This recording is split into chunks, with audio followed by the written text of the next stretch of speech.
Imagine a war that lasts longer than your grandparents' lifetimes. That's the Hundred Years' War, a clash between England and France that actually lasted for 116 years, from 1337 to 1453.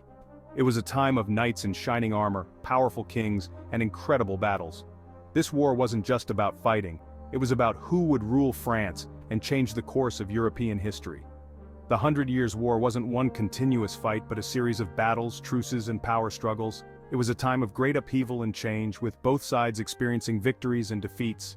The war saw the rise of new weapons like the longbow and new tactics that changed the way wars were fought. It's a fascinating period of history that continues to capture our imaginations. At the heart of the Hundred Years' War was a disagreement over who should be King of France. The English kings, starting with Edward III, believed they had a claim to the French throne through family ties. The French, of course, disagreed. Edward III's claim to the French throne stemmed from his mother, Isabella, who was the daughter of Philip IV of France. Adding fuel to the fire were economic tensions, particularly over control of the valuable wool trade between England and Flanders, a region in what is now Belgium. The English also controlled territories in France, like Aquitaine, which the French wanted back. These simmering tensions finally boiled over into open warfare. The Hundred Years' War was filled with dramatic battles and sieges that have become legendary. One such battle was the Battle of Agincourt in 1415, where the English army, led by King Henry V, achieved an astonishing victory against a much larger French force. The English longbowmen played a decisive role in this victory, raining down arrows that decimated the French knights. Another pivotal moment was the Siege of Orléans in 1429. The city of Orléans, a strategic location in central France, was under siege by the English. It seemed like France was on the verge of defeat when a young peasant woman named Joan of Arc arrived on the scene. Section 4. Heroes and Villains, the people who shaped the war. The Hundred Years' War was full of fascinating characters who left their mark on history.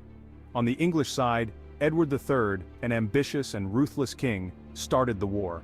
His grandson, Henry V, known for his courage and military genius, achieved the stunning victory at Agincourt. For the French, Joan of Arc emerged as a national heroine. Driven by religious visions, she rallied the French troops and turned the tide of the war. Though captured and executed by the English, her courage and unwavering faith in France inspired her countrymen to ultimately achieve victory. Section 5. Beyond the battlefield, the Hundred Years' War's lasting impact.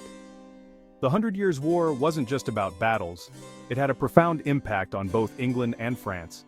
In England, the war fostered a sense of national identity and pride.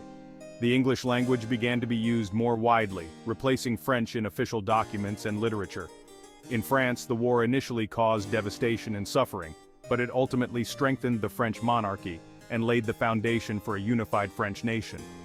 The war also had a lasting impact on military technology and tactics, with the longbow and gunpowder weapons playing increasingly important roles. Section 6. A New Europe out of the ashes of war.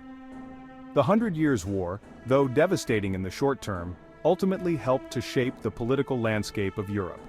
The war marked the end of the medieval era and the beginning of the Renaissance, a period of great artistic, cultural, and intellectual flourishing. It also contributed to the decline of feudalism and the rise of centralized nation-states in Europe. The Hundred Years' War, a complex and multifaceted conflict, had a profound impact on the course of Western civilization. It's a reminder that even the most devastating wars can have unintended consequences, shaping the world in ways that we still feel today.